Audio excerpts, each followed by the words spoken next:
जय मूल निवासी, जय भीम। बौद्ध विहार की धरती बेगूसराय, सराय जो कि एक बौद्ध शब्द ही है। हम बेगूसराय की धरती, बेगूसराय से तकरीबन 15 किलोमीटर नॉर्थ जयमंगला स्थान एक जगह है जो पूरे भारत भर में प्रसिद्ध है, पूरे एशिया में प्रसिद्ध है। यहाँ पे बगल में हमने दिखा भी रहा था कि यहाँ पर जो मीठे पानी का झील लगभग 42 वर्ग किलोमीटर में फैला हुआ है। इसी के प्रांगण में अभी हम पहुँचे हुए हैं। यहाँ पे आप देख सकते हैं, इधर जयमंगला माता मंदिर बोला जाता है। एक्चुअली ये यहाँ पर मौर्य काल के समय जिस समय यहाँ पे बौद्ध का विचार काफ़ी ज़ोरों शोरों पर फैला हुआ था, तो यहाँ पे खुद महात्मा बुद्ध आया करते थे और यहाँ पर वर्षा काल में अपना समय बिताया करते थे। यहाँ के आसपास के कई जगहों पर वो रुका करते थे और यहाँ पे सभा होती थी। बौद्ध विचारों का जो है सो यहाँ पर फैलाने का काम किया जाता था। उसी में से एक यह स्थल है। हालांकि इसका स्वरूप अभी काफ़ी बदल गया है। यहाँ पे लोग टूरिस्ट जो आ रहे हैं वो यहाँ के इतिहास नहीं बल्कि पूरे भारतवर्ष के इतिहास में जो है सो उसको तब्दील कर दिया गया। जहाँ भी खुदाई हो रहा है जियोग्राफी जियोलॉजिकल माध्यम से या जो भी आर्कियोलॉजिकल माध्यम से जहाँ भी खुदाई हुआ है वहाँ पर से भारत के विरासत में अगर देखा गया है तो उस समय चोल वंश और मौर्य काल, गुप्त काल के समय का जो है सो मूर्तियाँ निकल रही हैं।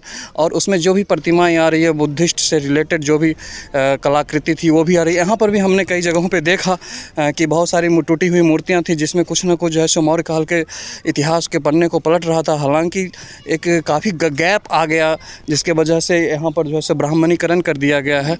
अगर सही तरीके से यहाँ पर भी अगर सबूत को ढूंढा जाए, टटोला जाए, इतिहास के पन्ने को पलटा जाए तो निश्चित तौर से यहाँ पर भी बौद्ध विहार का उजागर होगा। चूँकि इस तरह के बिहार पूरा जो हुआ करता था वो बौद्धों के नाम से जाना जाता था। बौद्ध बिहार नहीं बल्कि बौद्ध विहार हुआ करता था।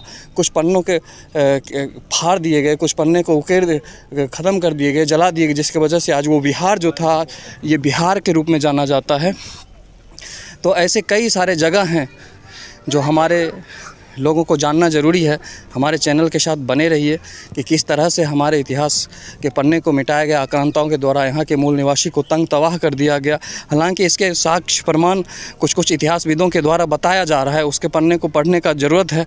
शिक्षा में आगे आना होगा। शिक्षा में जब तक आगे नहीं आएंगे तो इसी तरह से अंधविश्वास, पाखंडवाद और धर्म के नाम पर जो है सो समाज चले जाएगा। चूँकि ये देश 26 जनवरी 1950 को ही बता दिया गया था कि यह देश धर्मनिरपेक्ष राष्ट्र है। यहाँ पर धर्मनिरपेक्ष का मतलब ही होता है कि धर्म को तवज्जो नहीं दिया जाए। हाँ, लेकिन बस एक बात है कि आस्था किसी का अगर होता है तो उसको हम जो है दखलंदाजी नहीं कर सकते। मगर ये धार्मिक राष्ट्र नहीं है, लेकिन धर्म का हर जगह प्रचार हो रहा है। गरीब को भी हमने दिखाया कि अगर यहाँ पे मंदिर है, यहाँ पे ट्रस्ट हैं, लेकिन यहाँ का जनजीवन अस्त व्यस्त, पर्यावरण अस्त व्यस्त हो रहा है। तो इसको बचाना हमारा लाजमी बनता है कि हम इसको बचाएँ, इसको एक नया स्वरूप दें, अपने इतिहास को टटोलें। क्योंकि जो इतिहास भूल गया उनका जीवन काल, उनका ज़िंदगी, उनका भविष्य झूल गया। इन्हीं शब्दों के साथ हमारे चैनल के साथ बने रहिए। और भी नई जानकारी के लिए सब्सक्राइब कीजिए, शेयर कीजिए, लाइक कीजिए। बहुत बहुत धन्यवाद।